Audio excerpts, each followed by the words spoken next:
তো আমার গার্লফ্রেন্ড আমাকে এটা কি পাঠিয়ে দিল, চলো শুরু থেকে ব্যাপারটা বলা যাক তোমরাকে।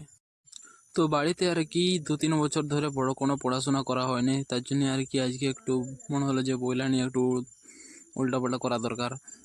তাই বই উল্টাপাল্টা করতে করতেই ডেলিভারি বয় ফোন করে বলছে, হ্যালো দাদা, আপনার একটা পার্সেল পাঠিয়েছে আপনার গার্লফ্রেন্ড, এসে নিয়ে যান পার্সেল। ঠিক আছে, যাচ্ছি।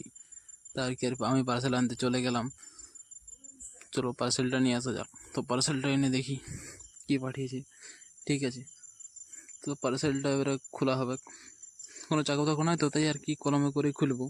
ঠিক আছে, তো দেখা যাক খোলা হয় ভিতরে কি পাঠিয়েছে।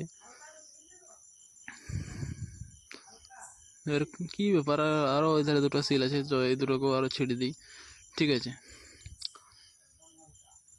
এই পার্সেলটা আর কি, যাই হোক পার্সেলটা খোলা যাক। পার্সেলটা খুলতে মনে পড়লো, ও এটা তো আর আমি কিছুদিন আগে অর্ডার করেছিলাম ফ্লিপকার্ট থেকে একটা ঘড়ি। সেই ঘড়িটা এসেছে এদিকে, দেখা পাচ্ছেন এই ঘড়িটা। তারপরে মনে পড়লো আমার তো গার্লফ্রেন্ডই নেই। ভিডিওটা ভালো লাগলে একটা লাইক কমেন্ট করে দেবেন, আর আমাদের এরকম আরও ভিডিও দেখার জন্য আমাদের চ্যানেলটাকে সাবস্ক্রাইব করে দেবেন।